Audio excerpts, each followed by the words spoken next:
CSC में एक नई खबर आई है। CSC new DGP web portal launch कर दिया गया है। अब इसमें कैसे काम करना है और L1 डिवाइस कैसे कनेक्ट करनी है, तो आज हम उसके बारे में आपको बताएंगे। तो सबसे पहले अपना डिजिटल सेवा पोर्टल लॉगिन कर लेंगे अपने सीएससी आईडी से। और ईयरली केवाईसी अगर किसी ने नहीं करी है तो नीचे वीडियो की डिस्क्रिप्शन में लिंक हैगा, वहाँ से जाके ईयरली केवाईसी कर लीजिए। और सबसे पहले हमें क्या करना है, डिजिटल सेवा पोर्टल में डीजीपी सर्च करेंगे हम। तो हमारे डीजीपी जैसे सर्विस पोर्टल में हम डीजीपी सर्च करेंगे।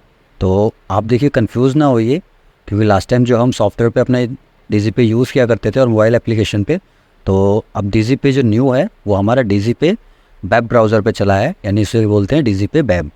ठीक है, तो आप सर्च बार में लिखेंगे तो आपको यहाँ पे भी लिंक मिल जाएगा। ठीक है, यहाँ पे आपको डीजीपी लाइट का भी मिल जाने वाला हैगा। और अगर किसी भाई का नहीं काम कर रहा है तो वो डायरेक्ट पोर्टल से भी एजेंट डॉट से डीजीपी लाइट यूज़ कर सकता है। और आप गूगल पे भी डायरेक्ट सर्च कर सकते हैं डीजीपी वेब का जो लिंक हैगा। ठीक है, फिलहाल हम इससे ओपन करते हैं तो हमारा यहाँ से वर्क कर रहा है। ठीक है, ये हमारा प्रॉपर ओपन हो रहा है। ठीक है, तो आप यहाँ पे वेबसाइट देख लीजिए dgpweb.csccloud.in। ठीक है, आप बस इतना देखिए, क्योंकि देखिए आजकल फ्रॉड बहुत हो रहे हैं, तो आपको बस फ्रॉड से थोड़ा सा बचना आएगा। क्योंकि देखो फ्रॉड्स वेबसाइट पे आप जाएंगे अपना डेटा करेंगे तो बेकार है। ठीक है, गूगल पे भी आप सर्च कर सकते हैं। तो हमें गूगल पे क्या सर्च करना है, आप सिंपली टाइप करेंगे डीजीपी वेब पोर्टल। ठीक है, जैसे हमने टाइप किया डीजीपी वेब पोर्टल, आप इसमें टाइप करेंगे और सर्च करेंगे। ठीक है, तो आप सर्च करने के बाद आपको सबसे पहले क्या देखना है, देखो URL dgpweb.csccloud.in।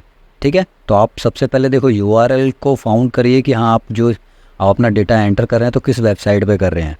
ठीक है, ऐसे डीजीपी लाइट का भी हैगा, तो डीजीपी लाइट का भी URL जो आपको टीम से मिलता है या डिस्ट्रिक्ट मैनेजर जो आपको फॉरवर्ड करते हैं, आप उसी पे ही अपना डेटा डालिए, अदरवाइज़ आप कहीं पे लॉगिन नहीं करिए। ठीक है, तो अब हम लॉगिन करते हैं अपने सीएससी आईडी से न्यू डीजीपी वेब पोर्टल को।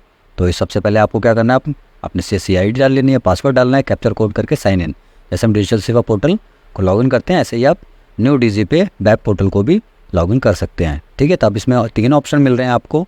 फर्स्ट मिल जाता है मोबाइल नंबर से, सेकंड मिल जाता है ईमेल आईडी से, और थर्ड मिल जाता है OTP ऑथेंटिकेशन एप्लीकेशन। तो फिलहाल अभी हमारे पास वेब न्यू डीजीपी वेब का ही लिंक आया है, एप्लीकेशंस के अभी हमारे पास कोई एक्सेस नहीं है, तो हम मोबाइल नंबर से करेंगे। हमने OTP एंटर कर दिया है और हम प्रोसीड करते हैं। ठीक है, तो प्रोसीड करने के बाद एक्सपोर्ट आपके सामने कुछ इस तरीके से आएगा। अब डीजीपी वेब पोर्टल की थोड़ी नए वाले के लिए कुछ जानकारी देख लेते हैं कि क्या क्या चीज़ें इसमें हमको मिलने वाली हैं। देखिए आपको APS सर्विस मिल जाती है, कैश विड्रॉ मिल जाता है, मिनी स्टेटमेंट मिल जाती है और बैलेंस इंक्वायरी मिल जाती है। ठीक है, और नीचे वॉलेट ट्रांजेक्शन में आपको वॉलेट ट्रांजेक्शन मिल जाती है। वॉलेट ट्रांजेक्शन में क्या है, DSP वॉलेट टॉपअप, यानी आप डिजिटल सेवा पोर्टल में डायरेक्ट यहाँ से अपना वॉलेट का टॉपअप कर सकते हैं। ठीक है, पे आउट कर सकते हैं, लॉग बुक देख सकते हैं, पासबुक देख सकते हैं और एनालिटिक्स देख सकते हैं और रजिस्टर्ड डिवाइस। जी हाँ, आपको थोड़ा ध्यान देना है यहाँ पे कि अभी इसमें फ़िलहाल मंत्रा L1 काम कर रही है और L0 भी अभी चल रही है, 30 सितंबर तक चलेगी। ठीक है, बाकी मार्फो वगैरह और भी डिवाइस देंगी तो वो भी थोड़े टाइम में इसमें काम वर्क करना चालू कर देंगी। ठीक है, आप RD सर्विस प्रॉपर इंस्टॉल कीजिए, मे बी 1-2 दिन में वो भी काम करना लग जाएगी। ठीक है, तो DMT सर्विस मिल जाती है आपको, डायरेक्ट मनी ट्रांसफ़र। बाकी इसमें देखो कुछ नई सर्विस ये ऐड करी है, बिल पेमेंट, ट्रैवल सर्विस। ठीक है, आप पानी का रिचार्ज, बिजली का और ट्रेन वगैरह बुकिंग, ये सब आप कर सकते हैं। ठीक है, तो ये फ़िलहाल अभी कमिंग सून है। आप देख लेते हैं इसमें सबसे हमारी लाइव अभी क्या क्या चीज़ें आएंगी। तो लाइव इसमें हमारी अब चलते हैं न्यू डीजीपी वेब पोर्टल में डिवाइस कनेक्ट कैसे करना है।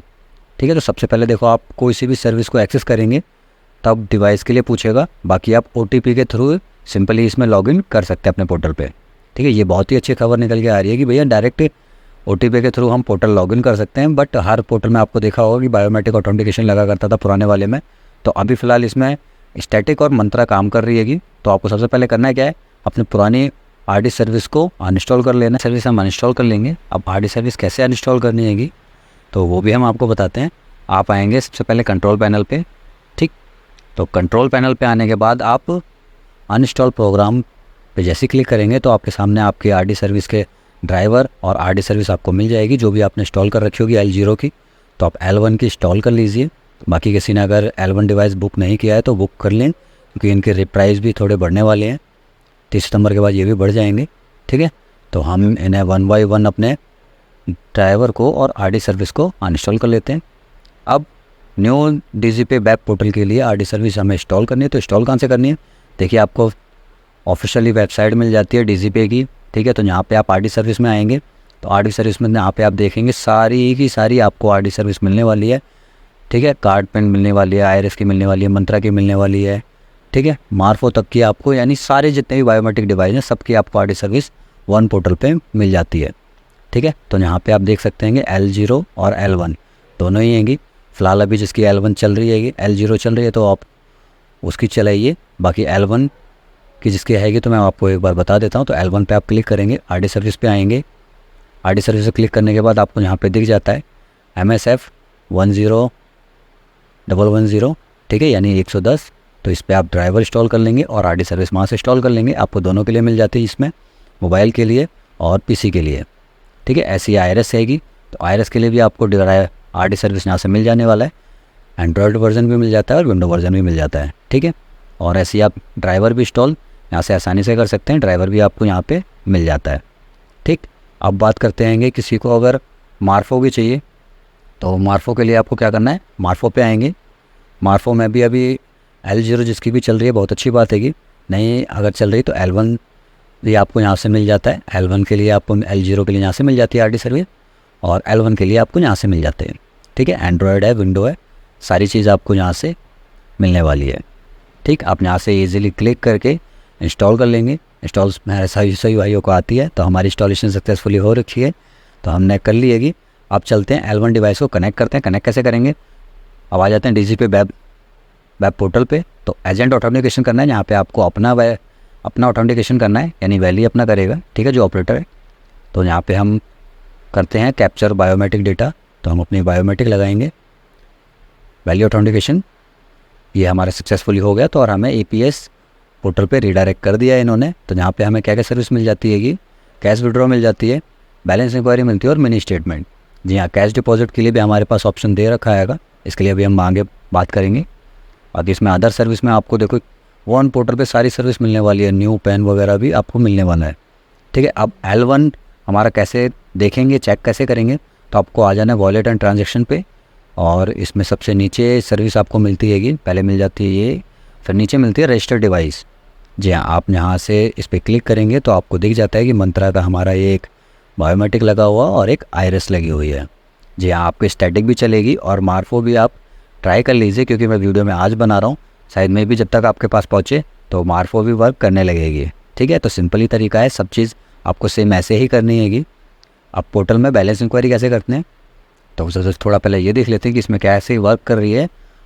तो सबसे पहले हम बैलेंस इंक्वायरी पे क्लिक करेंगे, ठीक है, और अपना बैंक सेलेक्ट करेंगे, ठीक है। बैंक के लिए भी आप कुछ भी 2 अल्फ़ाबेट या 1 अल्फ़ाबेट इसमें एंटर करेंगे तो नीचे बैंक की लिस्ट आ जाएगी आपकी, ठीक है। यानी सिंपल वे है, इजी है, ठीक है। आप कुछ भी अल्फ़ाबेट डालिए, आपके बैंक के नाम सारे नीचे आने वाले हैं, ठीक है। तो थोड़ा ये देख लेते हैं, क्योंकि लास्ट वाले पोर्टलों पे आपने देखो सबने काम कर ही रखा है। अब देखते हैं DigiPay वेब ब्राउज़र में क्या है। अब बैंक सेलेक्ट कर लिया, आप कस्टमर का आधार नंबर एंटर करेंगे, ठीक है। तो कस्टमर से आधार नंबर ले लेते हैं हम, फटाफट एंटर करते हैं। आधार नंबर एंटर करने के बाद आप कस्टमर का मोबाइल नंबर एंटर करेंगे, ठीक है। तो इसमें आप ध्यान दीजिए, देखिए कि कस्टमर का ही मोबाइल नंबर डालिए, क्योंकि अगर कल को कुछ इसमें आते हैं, जैसे आप अगर कोई ट्रांजेक्शन कर रहे हैं और उसमें कुछ एरर आता है तो कस्टमर अपना मतलब वहाँ पे बैंक में बता सकता है, जी नहीं जी ये वाली एंट्री मैंने ही करी थी, किसी थर्ड पर्सन ने नहीं करी थी, ठीक है। अब नेक्स्ट चलते हैं, कस्टमर का बायोमेट्रिक स्कैन करना है, ठीक है। चेक बॉक्स हमने टिक कर दिया है। अब कस्टमर का बायोमेट्रिक लगाना है हमें। जी हाँ, यहाँ पे आप ध्यान दीजिएंगे, देंगे कस्टमर का ही लगाएंगे, ठीक है। लिख भी रखा है कस्टमर डिटेल, तो आप कस्टमर का बायोमेट्रिक लगाएंगे। और बायोमेट्रिक के लिए देखो आपको मैं एक चीज़ बता दूँ, देखो ट्रांजेक्शन हमारी देखो 1 वे में सक्सेसफुल हो गई है, बैलेंस आपको दिख ही रहा है, ठीक। आपकी सब चीज़ टोटल हैगी, बैलेंस इंक्वायरी प्रॉपर हुई है हमारी। तो आपको ट्रांजेक्शन एरर ना आए तो इसके लिए देखो सबसे पहले आपको क्या करना है कि आपको biometric device time to time clean रखनी हैगी। और कस्टमर अगर कोई आता है, जैसे वर्किंग से भी आ जाता है या बाहर से कोई आ रहा है या बाइक चला के आ रहा है, तो हाथों में थोड़ी सी डस्ट हो जाती है, तो आप उसे कस्टमर से कह सकते हैं कि थोड़ा सा आप हैंड वॉश कर लें, थोड़ा क्लीन कर लें, आपकी वन वे में एंट्री बड़ी ही आसानी से हो सकती है। अब न्यू डीजीपी वेब पोर्टल में अब मिनी स्टेटमेंट देख लेते हैं। ठीक है, फर्स्ट हमने बैलेंस इंक्वायरी कर ली, अब मिनी स्टेटमेंट देखते हैं कि जी कितने पैसे कहाँ कहाँ कैसे कैसे कब आए थे, क्योंकि बैलेंस तो हमने टोटल जान लिया है। तो बैंक सेलेक्ट करेंगे सबसे पहले। अब नीचे वही सेम वे आपको कस्टमर का आधार नंबर डालना है। कस्टमर का आधार नंबर हमने एंटर कर दिया, फटाफट डालते हैंगे। थोड़ी वीडियो में फास्ट लेके चल रहा हूँ, ठीक है, बट एक एक पॉइंट आपको बताने की कोशिश कर रहा हूँ। ठीक, कस्टमर का आधार नंबर हमने फटाफट एंटर कर दिया है। आप कस्टमर का मोबाइल नंबर एंटर करेंगे। ठीक, आप कस्टमर का मोबाइल नंबर जैसे हम एंटर करते हैं, एंटर करने के बाद नीचे चेक बॉक्स पे हमें टिक करना है। चेक बॉक्स पे हमने टिक कर दिया है। ठीक, अब यहाँ पे भी मिनी स्टेटमेंट में कस्टमर का ही बायोमेट्रिक हमें स्कैन करना है। ठीक है, कस्टमर का बायोमेट्रिक हम स्कैन करेंगे। अब इस पर क्लिक करेंगे और कस्टमर का बायोमेट्रिक स्कैन कर लेंगे। कैप्चर बायोमेट्रिक डेटा हो रहा है हमारा, रिक्वेस्ट फॉर द बैंक जा रही है और ये हमारी हो चुकी है। ठीक है, ये हमारी मिनी स्टेटमेंट भी आप देख सकते हैं सक्सेसफुली हमारी हो चुकी है, क्योंकि हम टाइम टू टाइम क्लीन करके रखते हैंगे। और नेक्स्ट हमारी मिनी स्टेटमेंट सक्सेसफुली जनरेट हो चुकी है। इसे आप बैलेंस आप बता सकते हैं कस्टमर को कि टोटल बैलेंस आपका ये है।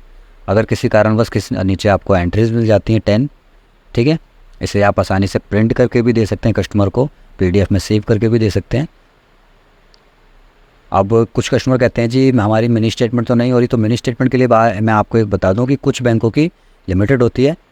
ठीक है, कि वो महीने में 4 बार ही मिनी स्टेटमेंट चेक कर सकते हैं, तो आप उसमें कंफ्यूज ना होइए। अगर किसी की मिनी स्टेटमेंट नहीं निकल रही तो आप बैलेंस इंक्वायरी करके भी उन्हें बैलेंस बता सकते हैं लास्ट, क्योंकि कस्टमर को मालूम ही होता है कि हमारे बैंक में कितना बैलेंस था, तो आप उससे भी विड्रॉ आसानी से कर सकते हैं। और ये आप प्रिंट कर सकते हैं और अपने कंप्यूटर में सेव करके उन्हें व्हाट्सअप भी कर सकते हैं। ठीक है, चलते हैं अब आगे की तरफ। अब डीजीपी वेब पोर्टल में हमें क्या करना है, कैश विड्रॉ। हमने बैलेंस चेक कर लिया जी कितना बैलेंस है, हमने मिनी स्टेटमेंट चेक कर ली कि कितना बैलेंस हमारा आया है, कितना गया है। अब चलते हैं बैंक सेलेक्ट करते हैं हम। अब बैलेंस पहले हम सबसे पहले हम बैंक सेलेक्ट कर लेंगे। बैंक में आपको मैंने दिखाई दिया है, आप 1 अल्फ़ाबेट डालेंगे, आपके सामने बैंक आ जाएंगे। सेकंड, कस्टमर का आधार नंबर हम एंटर करेंगे। कस्टमर का आधार नंबर हम फटाफट एंटर कर लेते हैं। आधार नंबर एंटर कर लिया, आप कस्टमर का मोबाइल नंबर एंटर करेंगे। अब कस्टमर का मोबाइल नंबर हमने एंटर कर दिया। जी हाँ, अब यहाँ पे आपको थोड़ा ध्यान देना है कि आपकी आईडी बार बार ब्लॉक ना हो, क्योंकि अमाउंट जो आप डाल रहे हैं कस्टमर से पूछ के डालें और कस्टमर को बता के डालें। और बाकी आपके लिए देखो थोड़ी सी हिदायत हैगी कि आप 100 के मल्टीपल में ही निकालें। जो 1000, 10 या 10, 20, 50 जो ऐसे करते हैंगे, वो चीज़ आप ना ही करें। नीचे आपको दिख भी रहेगा 100 के मल्टीपल में आप निकाल सकते हैं। ठीक है, तो आप एंट्री 100 के मल्टीपल में ही निकालें, जिससे कि आपकी ID in the future safe रहे और आपकी आईडी ब्लैक लिस्टेड ना हो। ठीक है, तो हम फ़िलहाल इसमें अमाउंट डाल देते हैं 25,000, यानी कि हमने डाल दिया है 2,500। चेक बॉक्स पे क्लिक कर दिया है। आप कस्टमर का बायोमेट्रिक स्कैन करेंगे। आप कस्टमर का बायोमेट्रिक स्कैन करेंगे, उस पर क्लिक करते हैं, customer scan and proceed. Bank हमने सेलेक्ट कर दिया, आधार नंबर डाल दिया, मोबाइल नंबर डाल दिया, वैल्यू हमने प्रॉपर डाली है। ठीक है, आप 10, 20, 50 ना ही उसमें एंटर करें, वरना आपकी आईडी ब्लैक लिस्टेड हो सकती है। ठीक है, तो हम कस्टमर का स्कैन करते हैं और send to request to bank, और ये हमारी ट्रांजेक्शन जी ये हमारी कैश विड्रॉ की एंट्री भी सक्सेसफुली हो चुकी है। आप बैलेंस देख सकते हैं ऊपर रिफ्लेक्ट कर गया हमारा। ठीक है, और आपको मार्जिन भी दिख ही रहेगा और कितने सेकंड में लिया है, विदिन 8 सेकंड में। ठीक है, तो यानी कि आप देख सकते हैं कि कितना फास्ट है। आप सबसे पहले ऊपर वाली में देख सकते हैं ग्रीन कलर में राइट साइड में 8 सेकंड का टाइम दे रहेगा, यानी बहुत ही फास्ट है पहले से। यानी लास्ट टाइम बहुत हमारी क्वेरी रहती थी कि जी डीजीपी स्लो है, तो उससे थोड़ा सा फास्ट, यानी 8 सेकंड के अंदर में अगर आपके कैश विड्रॉ की एंट्री हो रही है तो मे बी आपका बहुत समय बचने वाला है। यानी कस्टमर की जो लाइन लगती थी तो वो आप इजीली उन्हें सॉर्ट आउट कर सकते हैं, और इसकी प्रिंट भी आप देख सकते हैं। ठीक है, PDF व्हाट्सअप भी कर सकते हैं आप। जैसे प्रिंट रिसिप्ट पर जैसे आप क्लिक करेंगे तो प्रिंट रिसिप्ट पर क्लिक करने के बाद यहाँ पे आपको मिल जाता है। ठीक है, आप प्रिंट कर सकते हैं, कस्टमर को दे सकते हैं। और चलते हैं अब नेक्स्ट हमारे पास क्या बचा आएगा। जी हाँ, कैश डिपॉजिट। जी हाँ, कैश डिपॉजिट में देख लेते हैं कि अभी वर्क कर रही है नहीं कर रही है, क्योंकि फ़िलहाल हमारे टॉपअप ऊपर डैशबोर्ड पे तो शो नहीं कर रहा है, बट हम जब पोर्टल में एंटर करते हैं तो यहाँ पे हमें शो कर रहा है। देख लेते हैं, मे बी वर्क कर रही है, वरना थोड़े टाइम में जब तक आपके पास वीडियो पहुँचेगी मे बी वर्क करने लग जाएगी। ठीक है, और इसमें बहुत ही अच्छी सर्विस आएगी सेम। जी हाँ, sorry you don't have access this page. ठीक है जी, अभी लाइव नहीं है, लेकिन मे बी थोड़े टाइम में सभी वैल्यू के पास लाइव कर दी जाएगी, जैसी सारी आईडी हमारी माइग्रेट हो जाती हैं। ठीक है, अब चलते हैं अपने DSP वॉलेट टॉपअप। ठीक है, तो अब जो हमने बैलेंस निकाला है, इस बैलेंस को आप क्या क्या चीज़ कर सकते हैं इसके साथ में। तो ये हम अपने डिजिटल सेवा पोर्टल में रिचार्ज कर सकते हैं इसे, यानी वॉलेट का टॉपअप कर सकते हैं।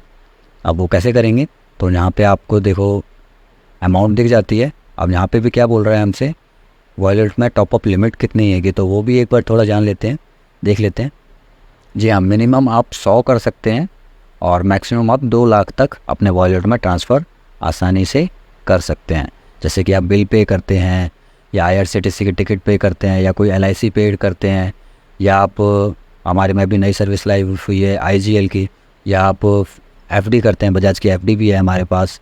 ठीक, और उसके बाद या आप कोई फ़्लाइट टिकट बुक करते हैं, तो आप उसमें ये सारा बैलेंस अपना डिजिटल सेवा पोर्टल का यूज़ कर सकते हैं। यानी आपको अपने मेन अकाउंट से डालने की ज़रूरत नहीं है, जो आप विड्रॉ करते हैं APS के माध्यम से, तो उसी बैलेंस को आप अपने डिजिटल सेवा पोर्टल में ट्रांसफ़र कर सकते हैं और उससे भी अर्निंग कमा सकते हैं। ठीक है, तो वॉलेट टॉपअप में अब आपको क्या करना है। जी हाँ, यहाँ पे थोड़ा ध्यान दीजिए, यहाँ पे आपको अपना ऑथेंटिकेट करना है। यानी यहाँ पे साफ साफ लिखा हुआ है कि एजेंट ऑथेंटिकेशन, यानी कि आप एक प्रॉपर एजेंट, इसमें लिखा हुआ आ रहा है, लास्ट टाइम वैली लिखा आता था। ठीक है, तो वैली ऑथेंटिकेट कर रहे हैं, और ये भी हमारी देखो विदिन सेकंड में सक्सेसफुल ट्रांजेक्शन हो चुकी है। ठीक, हमने 1000 रुपये अपने डिजिटल सेवा पोर्टल में ऐड कर लिए, successful 1000 rupees transferred and DSP portal successfully, यानी डिजिटल सेवा पोर्टल में हमारे 1000 रुपये क्रेडिट हो चुके हैं। इसकी भी आप प्रिंट कर सकते हैं, रिसिप्ट रख सकते हैं कि आप याद रहे कि आपने डिजिटल सेवा पोर्टल में कितने डाले। अब नेक्स्ट सर्विस चलते हैं पे आउट के बारे में। ठीक है, तो पे आउट के लिए आपको सेम करना क्या होगा, वॉलेट एंड ट्रांजेक्शन पे आना है। सेकंड सर्विस मिल जाएगी आपको पे आउट, आप पे आउट पे क्लिक करेंगे। तो पे आउट पे क्लिक करने के बाद देखिए, जो आपने CSC ID लेते हुए आपका जो अकाउंट नंबर लगा हुआ है, क्योंकि आपने CSC ID से ही लॉगिन हुआ है ये हमारा, तो उसमें आपका देखो नाम आ जाएगा, IFC आ जाएगी, बैंक आ जाएगा। ठीक है, और अमाउंट जो अभी आपके फ़िलहाल करंट इसमें वॉलेट में चल रही है वो आपको यहाँ पे दिख जाएगी। ठीक है, सेम है कि हमारी अमाउंट। अब पे आउट की लिमिट कितनी है, मिनिमम और मैक्सिमम। जी हाँ, ये भी थोड़ा जान लेते हैं कि इसमें आप मिनिमम कितना डाल सकते हैं। मिनिमम देखिए 500 रुपये है, और मैक्सिमम आप 3 लाख रुपये वन टाइम में, ठीक है, अपने बैंक में सेटल कर सकते हैं। और नेक्स्ट इसमें आ जाता है पे आउट का चार्जेस क्या आएगा। तो पे आउट का चार्जेस देखो 25,000 तक अगर आप करते हैं तो 5 रुपये प्लस GST, और अगर 25,000 से ऊपर करते हैं जैसे कि 3 लाख तक आएगा तो उसमें आपका 10 रुपये प्लस GST लगता है, यानी बहुत ही माइनर सा चार्ज आएगा। IMPS आपको सबको मालूम ही होगा कि इंस्टेंट मनी ट्रांसफ़र होता है। जैसे कि अगर आपको बैलेंस अगर इंस्टेंट चाहिए तो आप नॉर्मल सा चार्ज देके अपना वॉलेट ले सकते हो, यानी 25,000 तक 5 रुपये GST, और 25,000 से ऊपर 3 लाख तक करते हो तो 10,000 प्लस GST, यानी 10 रुपये 80 पैसे करीब आपके लगे रहने वाले हैं। बाकी NEFT आपके लिए फ्री ऑफ कॉस्ट है, जो NEFT वर्किंग आवर में काम करती है, यानी कि 9 से 5। ठीक है, जब बैंक खुलता है तो 9 से 5 के बीच में अगर आप जब भी डालते हैं तो आपका सेम आ जाते हैं। और बाकी ये भी DGP की NEFT बहुत अच्छी वर्क कर रही है, 1.5 से 2 घंटे में भी सेटल हो जाता है। अब चलते हैं नीचे, अमाउंट देखते हैं, अमाउंट कितनी हम डाल सकते हैं इसमें। जैसे एक थोड़ा मैनुअल टाइप करके देख लेते हैं कि कितना डालना है। ये 110 इनवैलिड अमाउंट दिखा रहा है, ठीक है कोई बात नहीं, हम 500 डालते हैं, ये आए, यानी मिनिमम 500 आप निकाल सकते हैं। ठीक है, और वॉलेट की लिमिट आपको मालूम ही होगी कि 100 रुपीज़ रखने होते हैं। 100 रुपीज़ से ऊपर आप विड्रॉ कर सकते हो। जैसे अभी हमने 2000 डाल दिया तो 2000 हमारे ये नहीं निकलेंगे, क्योंकि उसमें 39 रुपये बचते हैं। ठीक है, बाकी आपको सिंपल कुछ नहीं करना है, आप अमाउंट डालेंगे और NEFT क्लिक करके एजेंट ऑथेंटिकेट कर लेंगे। फ़िलहाल हम अभी अपने बैंक में सेटल नहीं करेंगे, क्योंकि हम इतना जब अमाउंट छोटी आएगी ये बैलेंस हम अपने डिजिटल सेवा पोर्टल में यूज़ कर लेंगे। नेक्स्ट चलते हैं आपको यहाँ पे क्या करना है, कुछ नहीं, वैल्यू ऑथेंटिकेट करना है। और वैल्यू ऑथेंटिकेट आप जैसे यहाँ पे क्लिक करते हैं तो सिंपल जैसे है, अब क्या करेगा ये हमारा क्या, कैप्चर बायोमेट्रिक डेटा। ठीक है, तो आपको फिंगर लगानी है और वन वे में आपका जितना भी बैलेंस है आपने जो यहाँ पे डालना चाहते हैं आपके बैंक अकाउंट में सेटल हो जाएगा। ठीक है, अब नेक्स्ट चलते हैं, लॉग्स कैसे देखें। जी हाँ, हमने कितनी एंट्री करी थी, किस किस कस्टमर की करी है, मिनी स्टेटमेंट करी है, बैलेंस विड्रॉ करा है, ये सारी चीज़ें आपको कहाँ दिखेंगी, वॉलेट एंड ट्रांजेक्शन पे आएंगे। तो लॉग्स पे आप क्लिक करेंगे तो यहाँ पे आपको सारी transaction detail time to time आपको मिल जाने वाली है, RIR नंबर मिल जाने वाला है जो आप रजिस्टर में मेंटेन करके रखते हैंगे। ठीक है, अब आप यहाँ पे देख सकते हैं किस किस बैंकों के हमने निकाले हैंगे, ट्रांजेक्शन स्टेटस देख सकते हैं कि हाँ जी सक्सेस है, फेल है, पेंडिंग है। बाकी यहाँ पे आपको दिख जाता है मिनी स्टेटमेंट है, बैलेंस इंक्वायरी है, कैश विड्रॉ है और जो भी हमने लास्ट टाइम में करा था। अब नेक्स्ट चलते हैं, पासबुक कैसे आप चेक करेंगे। जी हाँ, आप पासबुक में देखो, पासबुक और लॉगबुक में क्या फ़र्क है। लॉगबुक में आपने देखी थी तो आपको एंट्रीज़ मिली थी कि आपने किस किस कस्टमर की करी और क्या क्या आपने किया है, जैसे डिजिटल सेवा वॉलेट में आपने रिचार्ज करा, मिनी स्टेटमेंट करी। बट पासबुक में आपका क्या मिलता है, आपको बैलेंस। जी हाँ, जो बैलेंस आपके वॉलेट में क्रेडिट हुआ है और जो बैलेंस आपके वॉलेट से डेबिट हुआ है। जी हाँ, आपको पासबुक में ये चीज़ें मिल जाती हैं। जैसे लास्ट टाइम अभी हमने 1000 रुपये क्या करा था, डिजिटल सेवा वॉलेट पे रिचार्ज किया था, 2500 रुपये हमने निकाले हैं और 0.5 जी हमारा TDS कटा हुआ है और 9.92 पैसा जी हमारा आया हुआ है। ठीक है, नेक्स्ट चलते हैं एनालिटिक में। तो एनालिटिक देखिए जी, बहुत अच्छी चीज़ है क्योंकि लास्ट टाइम हमारे पोर्टल में ट्रांजेक्शन्स वाइज अभी पॉपअप कर दिया है कि आप काउंट कर सकते हैं ट्रांजेक्शन, क्योंकि बैंक BC लेने के लिए कुछ मैंडेटरी करी गई है कि इतनी ट्रांजेक्शन आपकी होनी चाहिए। तो ये आप डे वाइज देख सकते हैं। अब इसमें आपको डेबिट क्रेडिट दो चीज़ दिखती है। तो क्रेडिट एंट्रीज़ वो है जो आपने EPS से विड्रॉ किया है और डेबिट एंट्रीज़ में आपका वो आएगा जो आपने अपने अकाउंट में या अपने डिजिटल सेवा वॉलेट में सेटल किया है। ठीक है, बाकी ट्रांजेक्शन व्यूज़ यहाँ पे आप देख सकते हैं कि 5 दिनों में आपने कितनी एंट्री करी है, 10 दिनों में कितनी एंट्री करी है और 30 दिनों में आपने कितनी एंट्रीज़ करी हैं, क्योंकि डिजिटल सेवा पोर्टल में आपकी DigiPay की भी एंट्री काउंट हो रही है। अब चलते हैं आपकी रजिस्टर्ड डिवाइस, नीचे आपको जी हाँ लास्ट सर्विस इसके साथ में थोड़ा सा कंप्लीट कर देते हैं। तो रजिस्टर्ड डिवाइस जैसे आपके मैंने आपको बताया था लास्ट टाइम भी, तो मंत्रा और हमारी RD सर्विस चल रही है, स्टैटिक भी चल रही है। और मार्फो जब तक वीडियो आपके पास पहुँचेगी तो मार्फो भी में भी चलने लग जाएगी, क्योंकि 1 से 2 दिन का टाइम लिया हुआ है, क्योंकि कुछ आइडिया माइग्रेट हो रही हैं। जैसे ही माइग्रेट हो जाती हैं तो आपके लिए बहुत सारी सर्विसेज में लाइव हो जाएंगी। ठीक है, जैसे कि ये तो RD सर्विस हैगी, L1 चल ही रही हैगी, बाकी आपके लिए और भी सर्विसेज लाइव हो जाएंगी इसमें, वो मैं अभी आके आपको आगे बताता हूँ। नेक्स्ट चलते हैं पोर्टल में न्यू सर्विसें और क्या क्या हैं। तो न्यू सर्विस आपको जैसे यहाँ पे मिल जाती है, देखो APS सर्विस मिल जाती है, वॉलेट एंड ट्रांजेक्शन सर्विस मिल जाती है, ये चीज़ हमने आपको बताई दी। नेक्स्ट मिल जाती है DMT, डोमेस्टिक मनी ट्रांसफ़र। जी हाँ, आप इसी पैसे को मनी ट्रांसफ़र भी कर पाएंगे बड़े ही आसानी से, बट अभी इसमें लाइव नहीं है क्योंकि ID माइग्रेट हो रही है, इसीलिए थोड़ा मार्फो के लिए अभी थोड़ी दिक्कत आ रही हैगी, वो भी 2-1 दिन में सॉर्ट आउट हो जाएगी। नीचे मिल जाता है आपको रिचार्ज एंड बिल पे, यानी आप electricity, telephone, water, MCD, municipal corporation, यानी ये सारे यूटिलिटीज़ बिल भी आप पेड कर सकते हैं। बाकी ट्रैवल सर्विस भी आपको यहीं से रिडायरेक्ट कर दी जाएगी, यानी आप अगर पोर्टल पे अपने काम कर रहे हैं तो यहीं से आपको IRCTC पोर्टल पे रिडायरेक्ट कर दिया जाएगा, एयर, बस, होटल पे भी।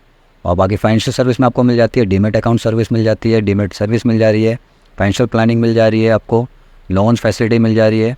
और अदर सर्विस में आपको देखो new pan card customer correction, आपको यहाँ पे NPS अकाउंट भी मिल जाता है, TR2 भी मिल जा रहा है, EMI करेक्शन भी मिल जा रही है। यानी वन पोर्टल में आपको मल्टी सर्विस मिलने वाली है यहाँ पे। बस थोड़ा सा वेट करना है कि ID थोड़ी माइग्रेट हो जाए।